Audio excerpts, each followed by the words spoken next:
Hello, guys. Welcome to Boxing Block Center, the home of Nigerian African boxing. And please, if you're new to this channel, make sure you click the like and, of course, the subscribe button right now. Let's get to this news right here. Because I am very disappointed in Joseph Parker's team. Joseph Parker made a huge mistake leaving Eddie Hearn. Of course, I think David Higgins is promoter from New Zealand, who used to be his promoter solely, his promoter then, before he became his manager.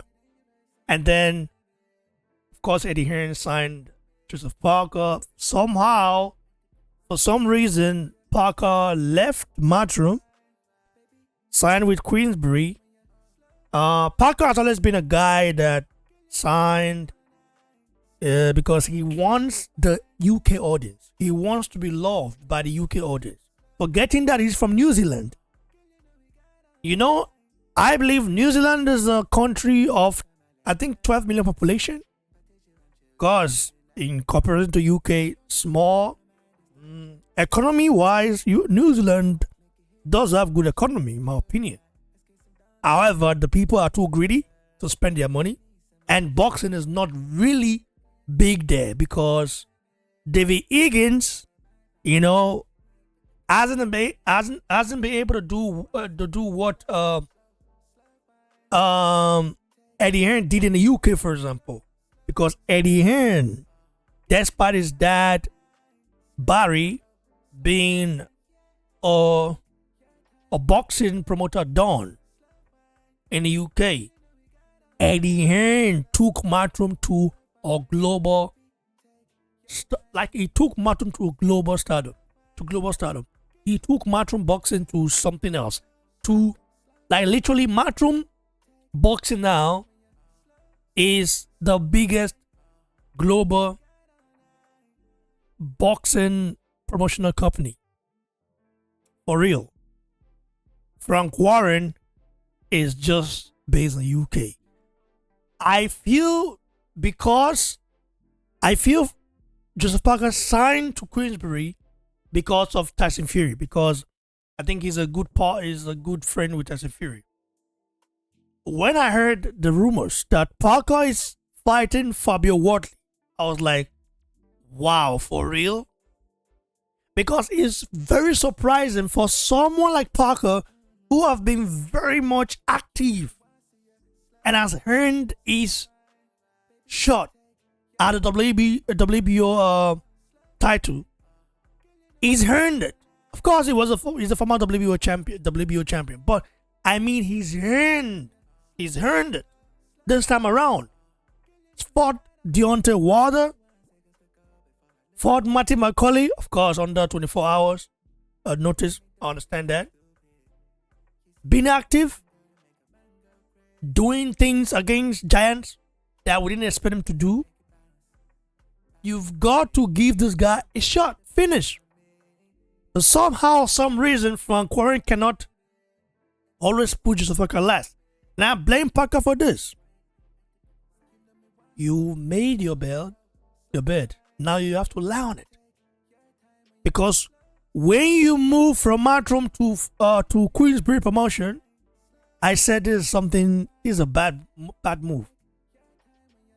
Yes, you might have earned some cash, but Parker should be a top dog in the lips of the boxing fans. He's trying to captivate the UK boxing fans. That is going to be very difficult because he's not from the UK. He's from New Zealand. I believe Parker should focus on captivating his New Zealand fans. Like bringing out the New Zealand people to spend their money. They've got some. And to stop being greedy. Because I believe if the New Zealanders spend their money, I believe Parker will be a bigger star than this. Parker doesn't have the star power. And I'm just surprised because when he was younger, Parker was meant to be like literally bigger than Samoa, bigger than David Tua. David Tua.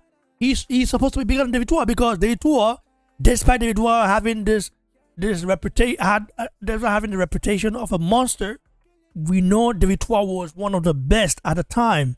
You know, he was a very top contender. However, he never became a world champion. Parker is New Zealand's first world heavyweight champion. Yet, he's still very much unknown, not supported financially by the people the way he should be. Or is it just that maybe because the British boxing scene is much bigger than, you know, just like Premier League, for example. Premier League is the biggest league in the world, okay? It's got more money than La Liga, than Eredivisie, than Bundesliga, than Serie A, than MLS, than Saudi, Saudi League. Yes, we know that because the legacy clubs in England, the top 6 there, built a fan base outside the United Kingdom, like Manchester United, for example, Chelsea, Man City is new. We know Chelsea is also the same thing, new to the game. Liverpool, Arsenal, you know what I mean? So they built a global brand. While in Spain, you only have Barcelona and Madrid. The rest are crap. I'm talking about power, the power to purchase things. The rest doesn't have it. Only Madrid and Barcelona. Let's say Madrid has it because Barcelona is always in debt. Now you go to Italy, Juventus, AC Milan. Milan used to be on top. And so I don't know what happened to Italian league. I think the mafia took over and stuff like that. I don't know. Like it's crap now. It's not. It doesn't have, because when you look at Italian league, the likes of Zidov play for AC Milan then. The likes of Ronaldo play for Inter Milan. Like Eto'o. These guys were all going there, but somehow it collapsed. I don't know. Now you look at the other division in Holland, you know, Netherlands. I think it's still very, very good. It stayed the same, but very good. You know, they manage their things very good, very well. Not as rich as the Premier League, but they manage their thing very well. Okay. Of course, it can be known. The people call it the. I think there's some league they call it. There's some name they call it, but I don't want to mention it. Now you go to a French league. You know what I mean. So listen. Yes, the British boxing scene is much more bigger than the one in New Zealand. However, it wasn't built in a day. Because the law of the boxing, the promoters in the UK built it. They built it. They made the people show interest in it.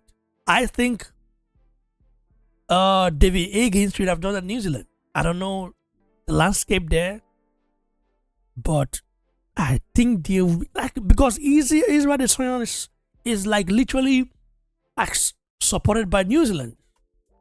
I remember when he fought there, the stadium was full, sold out, made millions there. So I just think Parker doesn't have the persona. Very calm, cool guy, doesn't have the persona. He doesn't have that, like David Tua, for example, had that. You know what I mean? So it's just somehow, man. Let's fire out there right now. Parker should not be fighting Fabio Wardley because this is a downgrade for Parker. Parker's next fight should be against Usyk and Usyk only. Fabio Wardley is a guy that is, very powerful. He has a white collar background. Basically, he didn't, go through the traditional boxing route. He just came from white collar and then turned pro and stuff like that. Different, but he's still got some he's good. I think Parker beats Fabio Wardley, and this does nothing for Parker. What if Parker loses? If he loses, listen, he has a lot to lose here. He has a lot to lose here. It's not like a full conclusion. It's not like a full like a conclusion to say, oh yeah, he beats Wardley. We don't know. You can't just predict. You can't. Every boxing is different. You cannot predict it. I'm really, really like angry with Team Parker. The next fight should be against Usyk. It's crazy. Parker made a mistake signing with Queensberry, in my opinion. Big mistake, but he did it because of Fury. And it's sad. It's what it is.